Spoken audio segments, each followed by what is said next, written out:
এক মুনাফিক খামেনির দপ্তরে থাকার পরে সে বার্তা দিয়েছিল খামেনি এই জায়গায় আছে, কিন্তু ওই মুনাফিক জানতো না যে খামেনি তারপরও বেঁচে যাবে।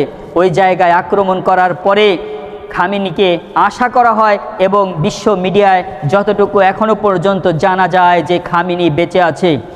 নেতানিয়াহু এর প্রধানমন্ত্রী, আপনারা সকলে চিনেন, আপনারা জানেন এই নেতানিয়াহু সে মুসলমানদের লাশের পর লাশ ফেলেছে, যে জায়গায় নিরীহ মুসলমানদেরকে মাসের পর মাস হত্যা করে আসছে, হাসপাতালে পর্যন্ত বোমা মেরে ধ্বংস করে দিয়েছে, স্কুল কলেজ ভার্সিটি সব জ্বালিয়ে পুড়িয়ে তছনছ করে দিয়েছে।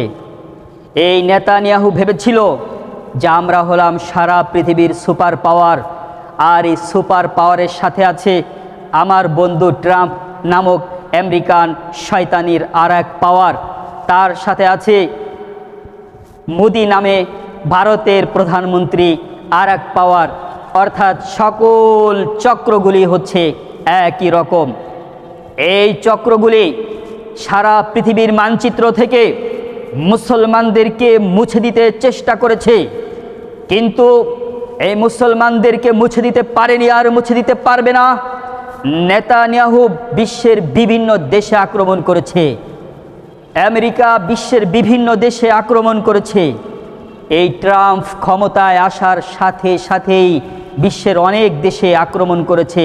তারা জানে আক্রমণ করলে অস্ত্র বিক্রি হয়, আক্রমণ করলে তেল নিয়ে আসা যায়, আক্রমণ করলে যতটুকু অর্থনৈতিক ক্ষতি হয় অন্য অন্য দেশের সাথে যুদ্ধ লাগায় দিলে আমার দেশ উন্নত হয়, আমরা অস্ত্র বিক্রি করতে পারি, আমরা মাধুরীর মতন নেতাকে ধরে নিয়ে আসতে পারি, পাওয়ার দেখায়।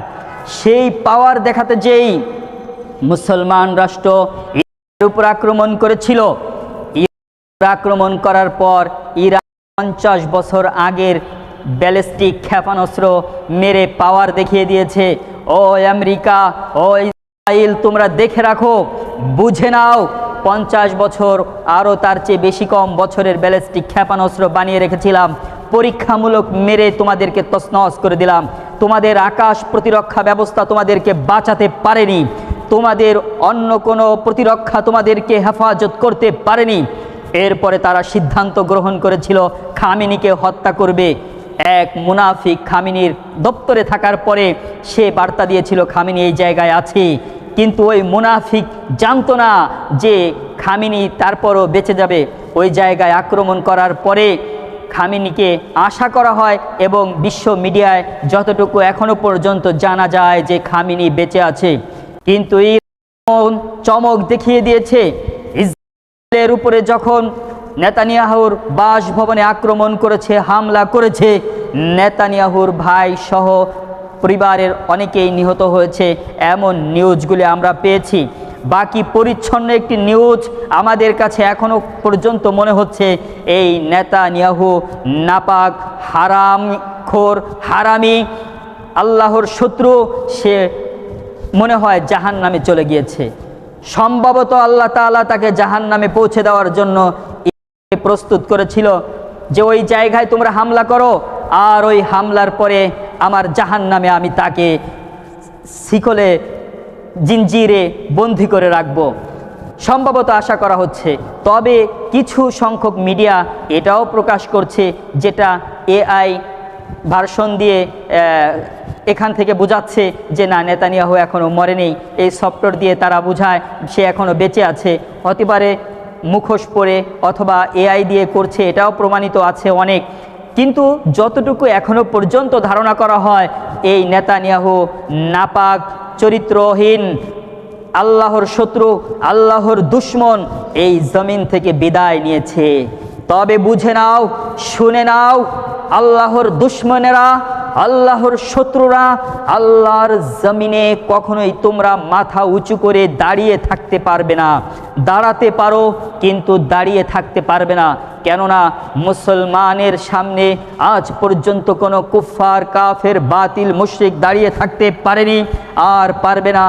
নেতানিয়াহু ভেবেছিল বিশ্বের মানচিত্র থেকে মুসলমানদেরকে একটি একটি রাষ্ট্র করে করে শেষ করে দিবে, কিন্তু আল্লাহ তাআলা দেখিয়ে দিয়েছে নিরীহ মুসলমানদেরকে অত্যাচার করেছো, তাদের মুখে আহার দিতে দাওনি। আজ দেখো তোমার দেশের তেল কিভাবে করে পুড়ে জ্বলে ছারখার হচ্ছে। তুমি ভেবেছ আকাশ প্রতিরক্ষা তোমাকে বাঁচাবে, না, বাঁচাতে পারেনি। তুমি ভেবেছিলে আমেরিকা তোমাকে আটলান্টিকের ওই পাশ থেকে এসে বাঁচাবে, আমেরিকা নিজেও বাঁচাতে পারেনি, নিজেও বাঁচবে না। পৃথিবীর মানচিত্র থেকে এই আমেরিকার দুশ্মনগুলি মুছে যাবেই যাবে ইনশাআল্লাহ। সেই সাথে সাথে মূর্তি পূজক, সারা পৃথিবীতে মহামূর্তি পূজক একটি রাষ্ট্র আছে, সেটি হলো হিন্দু রাষ্ট্র ভারত।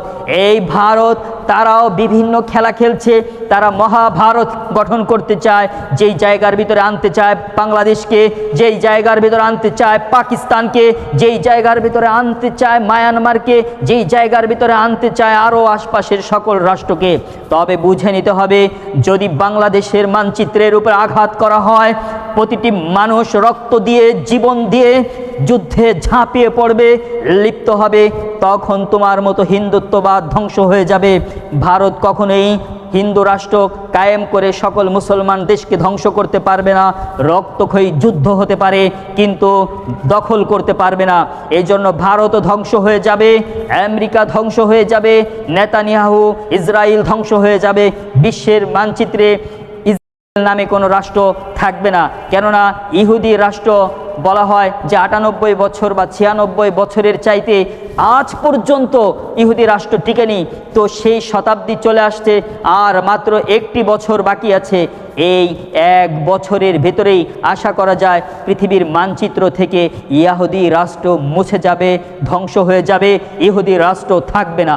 প্রিয় ভাইয়েরা আমার, আল্লাহর কসম করে বলছি, কাবার রবের কসম করে বলছি, ইহুদি জাতি, খ্রিস্টান জাতি, অগ্নি পূজক জাতি, এই পূজক জাতিরা পৃথিবীর মানচিত্র থেকে যতই মুসলমানদেরকে মুছে দিতে চেষ্টা করেছে, ততই মুসলমানরা মাথা উঁচু করে দাঁড়িয়েছে। কিয়ামত পর্যন্ত মাথা উঁচু করে দাঁড়াবে, কিন্তু মুসলমানদেরকে দমিয়ে রাখতে পারবে না। তাই তো দেখা যায় বুলেটের সামনে, কামানের সামনে সামান্য বালু ছুঁড়ে মারছে, তো তারা চোখে যাওয়ার মাধ্যমে ধ্বংস হয়ে যাচ্ছে। ইট পাথরের আঘাতে তারা আগাতে পারছে না। এটা হলো ইমানের পাওয়ার, এটা হলো ইমানের শক্তি। সেই জায়গায় বুঝতে হবে যে সুপার পাওয়ার দেখিয়েছিল নেতানিয়াহু, কিন্তু সেও আশা করা যায় যে জাহান্নামে চলে গিয়েছে। এই রাষ্ট্র থাকবে না, আবারও ইসরায়েল ফিরে পাবে, ফিলিস্তিনের মানুষ ফিলিস্তিনের মানচিত্রের মাঝে যোগ হবে, আল্লাহর ঘর সেটা আবারও মুক্ত হবে, আবারও সেই জায়গা উন্মুক্তভাবে সকল মুসলমান বাইতুল মুকাদ্দাসে সালাত আদায় করবে, নামাজ পড়বে, আল্লাহ তাআলাকে ডাকবে। এই বাইতুল মুকাদ্দাস মুসলমানের হাতেই থাকবে। মুসলমান মনোবল হারানো যাবে না। ঈমানি চিন্তা চেতনা নিয়ে ময়দানে ঝাঁপিয়ে পড়তে হবে, থাকতে হবে। ইনশাআল্লাহ সুম্মা ইনশাআল্লাহ অতি অচিরেই মুসলমানের বিজয় আসবে। এমনকি আমেরিকার পার্লামেন্টের উপর কালিমার পতাকা পথ করে উঠতে থাকবে। সারা পৃথিবীর জাহেলিয়াতের মূর্খদের, আল্লাহর দুশ্মনদের সেই পেন্টাগনের উপরে কালিমার পতাকা উড্ডীন হবে ইনশাআল্লাহ সুম্মা ইনশাআল্লাহ। আল্লাহ তাআলা তৌফিক দান করুন। আসসালামু আলাইকুম ওয়া রাহমাতুল্লাহি ওয়া বারাকাতুহু।